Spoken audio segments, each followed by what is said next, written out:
There's a time in every young man's life where his father sits him down and explains to him why the Rockwell Class exists. Yes, it's finally here. Look at it. Marvel at the spectacular spectacle of the Rockwell Class. Tremble before its majesty. Yeah, we're going to be talking about the Rockwell Class today.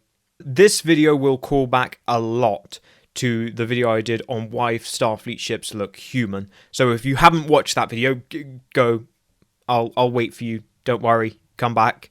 I want to give a little bit of credit to the designer by the name of Terranimperial. He originally submitted this design to Journal of Applied Technology. It's also on Sketchfab, and it's also on DeviantArt if you want to check it out. Show him some love. I really appreciate what he was trying to do in this design, and I really do like it because it fits into a very nice period of Trek that we have no idea, that first lost era that no one ever talks about, but it's a very important period in the history of the Federation, and designs like the Rockwell really help flesh it out. Okay, so before we can talk about the Rockwell, we need to talk about the economy of the early Federation, and I can sense you guys, you're thrilled by that, aren't you? Let's talk economics. I mentioned previously that during the Romulan Earth War, the industrial capacity of the United Earth expands greatly. The manufacturing capacity of United Earth greatly expands. However, its technology base actually doesn't advance that much. They're far more focused on putting out large quantities of things rather than iterating on technology, because Earth has its allies in the future founding races of the Federation, and they give them all the nice, exciting, advanced technology. However, post-war, this creates a problem for the founding members of the Federation, and this is that they are very worried about Earth's economy and the damage that it could do to their economies. You see, human labour, Earth labour, is much cheaper because Earth is a more primitive planet, labour costs are lower.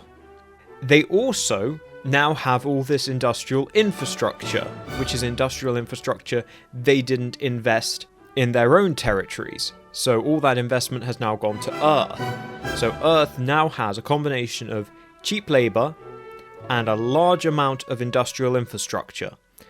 And Earth would be very capable of outproducing basically everyone and just drowning everyone in Earth-produced goods. So Earth's economy needs restraining and balancing because it's been balanced towards manufacturing and, as I say, sort of labour, secondary industries. And the idea is going to be for the early Federation, in order for any one power to not have disproportionate economic weight or bullying power, they all need to maintain balanced economies so that they don't muscle each other out of a particular thing. For example, if the Andorians were fully able to devote themselves to resource extraction, then that might undercut Vulcans or Tellarites who are doing the same thing and make them then reliant off of Andorian imports. So, the result of this desire to restrain Earth's industrial base and simultaneously build up its tech base so that each economy of the Federation founders match each other roughly. They therefore decide that what Earth needs to do is, in any ships that they build, they need to incorporate the technology of the other founding members so that the other founding members have something to contribute and also something that to keep their own economies and own production lines ticking over. And also, they then benefit from any investment Earth makes in starships by making sure that Earth has to use alien parts in their starships. So they then have to import. Earth can't just be spamming out loads of cheap, low-tech stuff. And the other half of that is that Earth itself, the Earth shipyards, are only allowed to produce one class. Now, in all fairness, this kind of goes broadly across the founding races, none of them are really up to producing a multitude of classes. So with the early Federation, well, we have the 3 primary classes, the Rockwell, the Harcourt, and the Discovery class. So Rockwell, primarily Earth-built, Harcourt, primarily Denobulan Vulcan, Discovery, primarily Andorian Tellarite. And then we get further down into the second phase, we get the Challenger, the Einstein, the Asia, and the Polaris, and the Shepherd, all of which are again further specialized to each of the 5 founding members. Although the technology is further integrated, I won't get into that wave so much. So, as a result, Earth produces the Rockwell class, and in producing the Rockwell class, it incorporates a lot of alien components. So in terms of what went into the Rockwell, we have Andorian vertical impulse drives. This is something you see on the Kumari class, and it's very well liked, and it's integrated here on the Rockwell. We get a Tellarite style navigational deflector.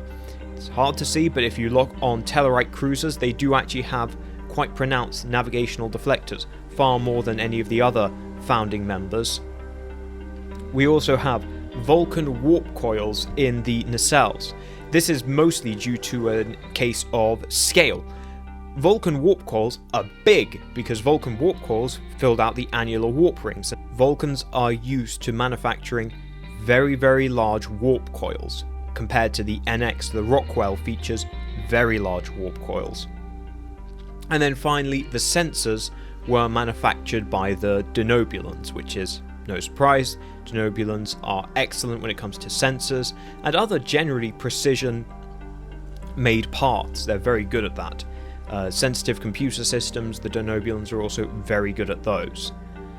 So the result is that the construction of the Rockwell class hinges on the import of the other founding members' components, and that gives the other founding members an economic interest in the Rockwell class. Now, the Rockwell class was not the only one to do this, but it was the one that did it at the most scale. It did it far more than the Harcourt or Discovery class did.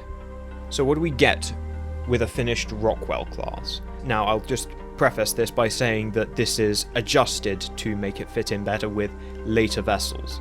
We get a ship that is 286 meters long, 142 meters wide, with 11 decks. It has a crew of about 164. That's double the base crew of an NX. Like I say, that's the minimum, and actually generally they would be more in the range of 200 to possibly even 400 at maximum. It has 15 warp coils, and as you can see, these are big warp coils compared to the NX. It is protected by directed shielding, which I've mentioned before in a video on shielding and other Starship defenses, so make sure to check that out. It also has polarized hull plating as well, and 2 lasers, which are mounted above and below the dorsal and ventral sensor domes respectively, which gives it the ability to intercept up to 2 targets simultaneously.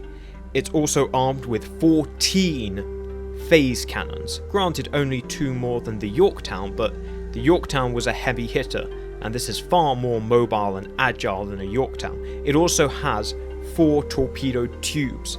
Now, critically, these are not torpedo launchers, and they lack the range of other more advanced torpedo launch systems that we'll see in use by races like the Klingons. It also mounts a tractor beam from the Vulcans. Special caveat here, that tractor beam is not the most reliable, and the grappler was still employed for a lot of different scenarios, but it did have a tractor beam. It also has capacity for 6 shuttle pods. These are launched from ventral launch bays. What we really have here is just an iteration on the NX class. It's not all that different, although some of the geometry is, for those of us used to the NX class, a little bit wonky. It is essentially the NX class, but making use of alien technology in its design, folding in alien technology properly. For the most part, while NX class and Yorktown class ships did try to fold in some alien technologies, it was very much a patchwork of alien technologies, and seeing what did work and what didn't work, it wasn't something that was built from the ground up with a relatively open architecture to fully allow the incorporation of alien technologies. And it's worth saying, the Rockwell didn't work perfectly.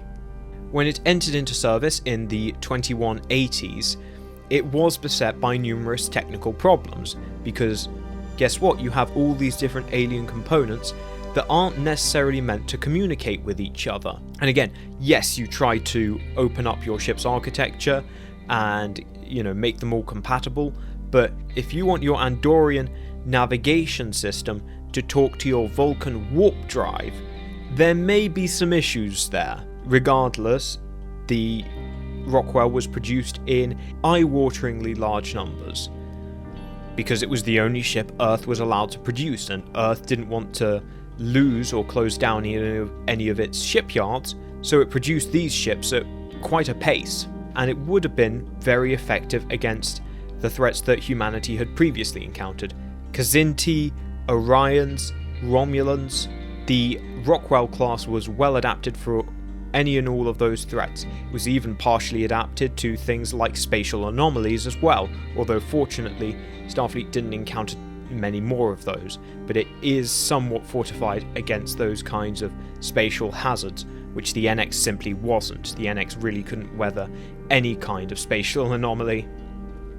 But it really did suffer when it came to encounters with the Klingons. In 2186, the Rockwell class USS Republic was unable to rescue the cargo ship Kobayashi Maru from a pack of Klingon D4s. The Republic made several attempts to reach the Kobayashi Maru, but each time it was engaged at long range by Klingon D4s with photon torpedoes and missiles, and was eventually forced to retreat, leaving the Kobayashi Maru to its fate. However, in 2188, the USS Colorado proved very successful in defending a Earth colony from Orion pirates. The Orion pirate ships actually were no match against the superior capabilities, not to mention its superior mobility.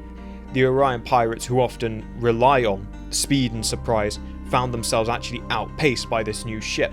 Unfortunately, the USS Richmond would be destroyed in an attack by a pack of new Klingon D-24 cruisers in 2204 while it was attempting to assist a caravan of refugees who were trying to escape Klingon occupation.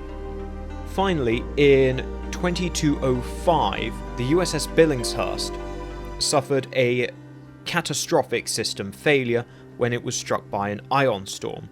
In the postmortem, it was found that various parts of the ship had weathered the ion storm, including the warp nacelles and the ship's hull, other critical systems, but that the Denobulan computers hadn't. The computers had been completely fried, and the ship had lost power. And so when they tried to restart the ship, it short-circuited, and all the control circuits for the various critical systems, including the reactor and the antimatter containment pods, had shut down, and they couldn't be restarted, and resulting in the ship losing containment and exploding. This was all because while the other components of the ship were rated to survive the ion storm, that particular computer system was not. And that speaks to a key issue with the Rockwell. It has immense ambition, but it did suffer from a very checkered career, because this was the first attempt. This was the first time that Earth was trying to integrate all these alien technologies into a singular design and get them working together in concert, and funnily enough, it didn't work smoothly.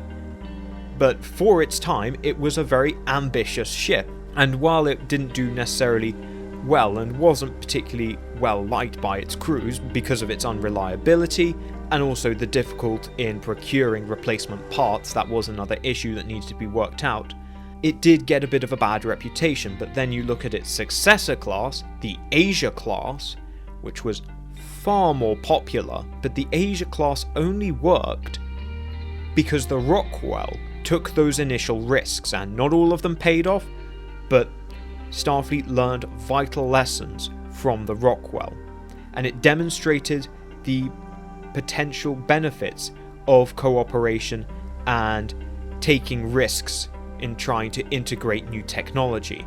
Also showed the hazards of doing that as well, and to not be so blasé about it, but it was a start, and that's the key thing.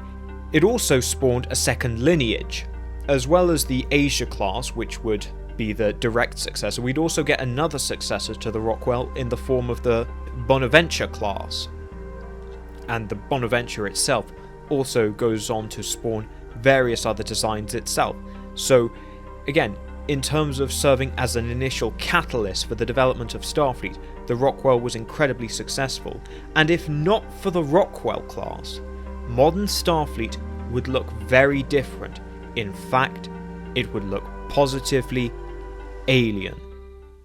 So thank you guys for watching. I hope you enjoyed. Leave your thoughts in the comments below, and I will see you all in the next video. Thank you to my members, my Navarks, Jeffrey Ballard, Tully DT, Rella, and David Reeves. My commanders, Captain's Quarters, Chase Rector, PQSK, Philip Ty, Bird Monster, Jeff Hallam, Mark Philippe, Robert Sampson, Sean Farrell, Narata, Das Blas, Adam Bowman, Nathaniel Mead, DM Tribal Typhoon, Gabe Logan, Mr. Fleagle, Nicholas Walsh, Tom Zaros, and J.C. Tech Wizard. And I salute my Centurions, Pendlebury, Marcus Hall, Julian Arnott, Freedom Trooper, Okokatum Questo, Squadra Course, John Nicole, Athys Collection, Tobias Klein, and Greg Martin. And I thank all my loyal sub-lieutenants.